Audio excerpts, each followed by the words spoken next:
যারা 17 বছর ধরে গুপ্ত চরিত্রে অবতীর্ণ হয়ে যারা ফুলে ফেপে আজকে তারা প্রতিদ্বন্দ্বিতা করছে। একটা সময় 300 আসনে তারা প্রার্থী দিয়েছিল, মাত্র 3 আসনে নির্বাচিত হয়েছিল। এই হলো সেই গুপ্ত ভিত্তিক ধর্মভিত্তিক রাজনৈতিক দল।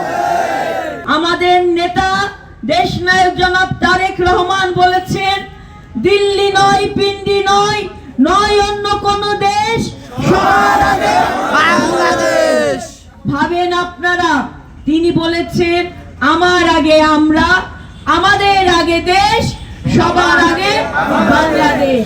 জাতীয়তাবাদী দলের সমস্ত অঙ্গ সংগঠনের দায়িত্ব হচ্ছে আমাদের জাতীয় মুক্তি, জাতীয় স্বার্থ রক্ষা করা, জাতীয় অর্থনীতিকে সমৃদ্ধ করা এবং আমাদের পররাষ্ট্রনীতি হবে সমস্ত দেশের সাথে আমাদের বন্ধুত্ব থাকবে, কিন্তু প্রভুত্ব নয়, দাসত্ব নয়। আমরা কারো দাসত্ব প্রভুত্ব স্বীকার করি না। আমরা একটা জাতি, বাঙালি জাতি, বাংলাদেশি জাতি। আমরা পৃথিবীর বুকে মাথা তুলে দাঁড়াতে চাই। আজকে যেভাবে জাপান দাঁড়িয়েছে, উত্তর কোরিয়া, দক্ষিণ কোরিয়া, ভিয়েতনাম দাঁড়িয়েছে, মালয়েশিয়া দাঁড়িয়েছে, পৃথিবীর সিঙ্গাপুর দাঁড়িয়েছে, পৃথিবীর অনেক পিছিয়ে পড়া দেশ আজকে পৃথিবীতে মাথা তুলে দাঁড়িয়েছে। কিন্তু একটা সময় ছিল যখন এই দেশটাকে সোনার বাংলা বলা হতো। সারা পৃথিবীর মানুষ তাদের ভাগ্য উন্নয়নের জন্য বাংলায় আসতো। বাংলার মানুষ কখনো কোথাও যায়নি।